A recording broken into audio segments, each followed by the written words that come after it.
No soy alguien que se asuste fácilmente.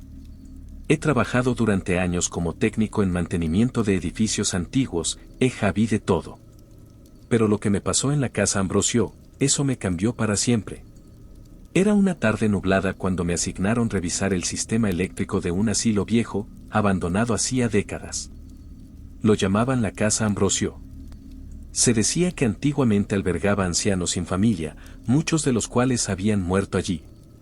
Pero yo no creo en esas cosas. No creía. La casa era enorme, con pasillos largos, techos altos, y un olor a humedad que te llenaba los pulmones. Todo estaba en ruinas, pero aún se mantenían algunos muebles, y lo que más me llamó la atención, los espejos. Espejos grandes, antiguos, colgados en casi todas las habitaciones. No entendía por qué había tantos, ni por qué seguían allí. Pero mientras revisaba los cables, sentí que algo me observaba.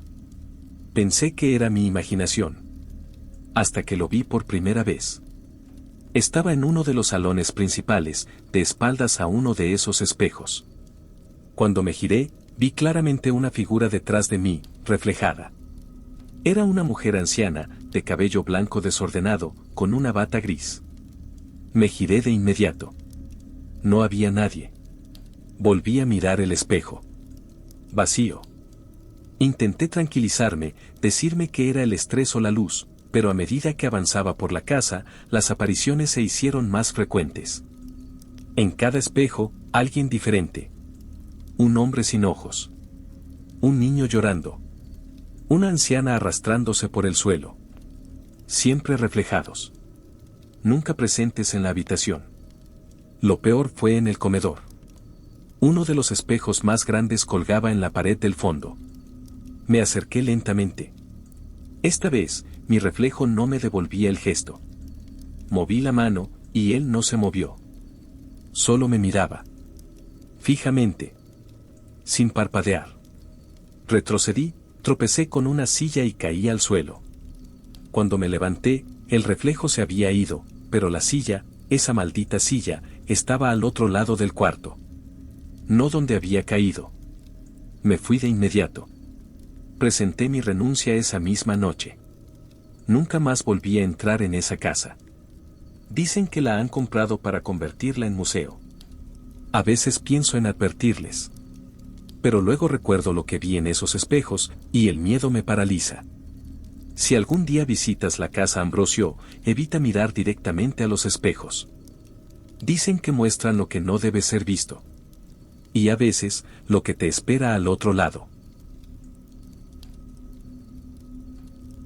Nunca he sido un hombre de temerle a lo desconocido. Nací y me crié en esta tierra rodeada de monte, donde las noches son tan negras que uno no ve ni su propia mano. Pero hubo una noche, una maldita noche, que me cambió para siempre. Era el invierno de 1983, yo tenía poco más de 30 años y vivía solo en una casita al borde del pueblo de São Bento das Cruzes. Un lugar tranquilo, donde todos se conocían y las leyendas pasaban de boca en boca, más como cuentos de abuela que como advertencias reales. Pero había una historia que siempre me erizaba la piel, la de la carroza fantasma. Decían que, a veces, en las noches sin luna, se escuchaba el crujir de una carroza antigua recorriendo el camino de tierra detrás del cementerio. Nadie la veía. Solo se oían los cascos del caballo, las ruedas sobre la grava y un sonido metálico, como si arrastrara cadenas o viejos utensilios de cocina. Algunos aseguraban haber visto una sombra a bordo, una figura encapuchada, inmóvil, mirando hacia adelante. Yo me reía. Decía que eran cuentos para niños. Hasta que llegó esa noche. Había ido al pueblo a ver a mi madre, que estaba enferma. Regresé tarde, y la luna estaba completamente oculta por nubes. El viento soplaba fuerte, levantando polvo y hojas secas. Caminaba con mi linterna en mano, que a cada rato parpadeaba como si quisiera apagarse. Cuando pasé cerca del cementerio, fue ahí que la escuché por primera vez. Cloc cloc. Cloc cloc. Los cascos de un caballo golpeando el suelo. Me detuve. Miré alrededor. No había nadie. Y entonces la oí. El chirrido de ruedas de madera, un crujido largo, oxidado, como el de una carreta muy antigua. Y después, el sonido más extraño de todos, como si 1000 objetos de metal chocaran entre sí, ollas, cucharas, cadenas. Me invadió un frío que no venía del viento.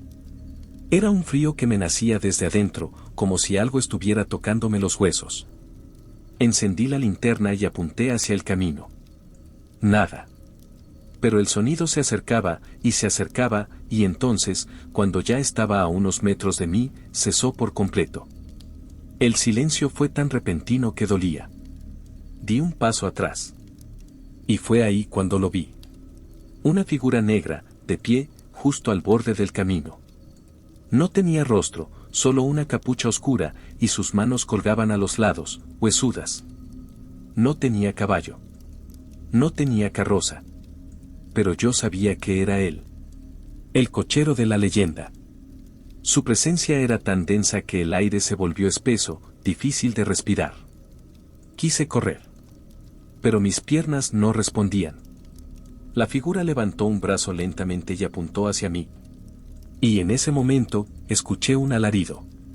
Un grito profundo, largo, como si viniera del fondo de la tierra. No sé si fue él quien gritó, o si fui yo. Cuando logré moverme, corrí. Corrí sin mirar atrás, atravesando el monte como un animal. No me detuve hasta llegar a casa. Esa noche no dormí. Ni las siguientes. Fui al padre Mario, el cura del pueblo. Le conté todo. No se rió. Me miró con gravedad y me dijo: hay cosas que no deben ser provocadas, Silverio. Esa carreta arrastra a las almas de los que se burlaron de la muerte. Me aconsejó rezar. Bendijo mi casa. Me dijo que nunca más caminara de noche solo. Desde aquel día, cada vez que cae la noche, cierro puertas y ventanas. A veces, cuando el viento sopla fuerte, creo oír de nuevo ese sonido lejano, el chirrido de las ruedas, el tintinear de los metales. Y sé que él sigue ahí, vagando por los caminos de tierra, buscando a quien llevarse en su carroza silenciosa. Así que, si alguna vez visitas un pueblo pequeño y escuchas en la noche un cloc-cloc y un sonido de cadenas arrastrándose, no te detengas. No mires atrás. Porque puede que te conviertas en el próximo pasajero de la carroza fantasma. ¿Quieres oír una historia de verdad escalofriante? Bueno, no digas que no te advertí. Cuando era niño, solía pasar los veranos en casa de mi abuela, en un pueblito perdido entre montañas. Era un lugar pequeño, tranquilo, rodeado por un bosque espeso y caminos de tierra que desaparecían en la niebla al caer la tarde. Una noche, sin electricidad y con la tormenta cayendo allá afuera, mi abuela me contó algo que nunca he podido olvidar. Escúchame bien, me dijo mientras acomodaba su rebozo. Esto no es un cuento para asustarte, es algo que debes saber, por si algún día la escuchas. ¿La escucho? ¿Qué cosa, abuela? Le pregunté. Ella se acercó, bajó la voz, y dijo: la campana. Me contó que existe una procesión que solo aparece en ciertas noches. No está hecha de gente viva, sino de los que ya se fueron. La llaman la procesión de los muertos. Según ella, su propia madre la había visto una vez, cuando era joven. Y juró jamás volver a salir sola de noche. La historia que me contó fue así. Una madrugada, mientras caminaba de regreso de casa de su hermana, que vivía al otro lado del cerro, la niebla cayó de golpe. Todo se volvió blanco, espeso, y el bosque quedó en silencio absoluto. Entonces, comenzó a oír algo. Primero eran susurros, como de mucha gente rezando al mismo tiempo, muy bajito, luego, un tintineo, metálico, como el de una campana antigua. Fue entonces cuando la vio. Una larga fila de personas marchando lentamente por el camino, todas vestidas con ropas antiguas, sucias, algunas rasgadas. Ninguna hablaba. Ninguna miraba. Y ninguna tocaba el suelo. Flotaban, como si el mundo ya no las sostuviera. En medio de la procesión iba un hombre alto, cubierto por una túnica negra, con una campana oxidada en la mano. La agitaba cada tanto, y el sonido era como si cortara el aire. Detrás de él flotaba un ataúd cerrado. Nadie lo cargaba. Mi bisabuela se escondió detrás de unos arbustos, temblando. Dijo que una mujer de la procesión giró la cabeza hacia ella, y sus ojos eran completamente negros. Vacíos. El hombre de la túnica se detuvo. Alzó la campana, y la miró fijamente. Todavía no, dijo con una voz hueca y lejana, como un eco. Y la procesión siguió, deslizándose entre la niebla hasta desaparecer por el sendero. Mi abuela me juró que su madre nunca volvió a ser la misma después de eso. Se volvió muy religiosa, y jamás salía después del atardecer. Pero aquí viene lo más inquietante. Mi abuela me confesó que ella también la escuchó una vez. No la vio, por suerte, pero escuchó los rezos, la campana, y los pasos que no hacían sonido. Se encerró en casa, apagó todas las luces y rezó hasta que amaneció. Hijo, si alguna vez estás en un lugar con mucha niebla, y oyes una campana en la distancia, me dijo, no salgas. No mires por la ventana. Y sobre todo, no llames. Porque si saben que estás ahí, vendrán por ti. Y esta vez, tal vez no digan, todavía no, punto. Desde que me contaron esta historia, nunca más he podido caminar en paz en lugares con niebla. Y aún hoy, ya de adulta, a veces, cuando estoy sola, juro que oigo, a lo lejos, una campana sonando en mitad de la noche.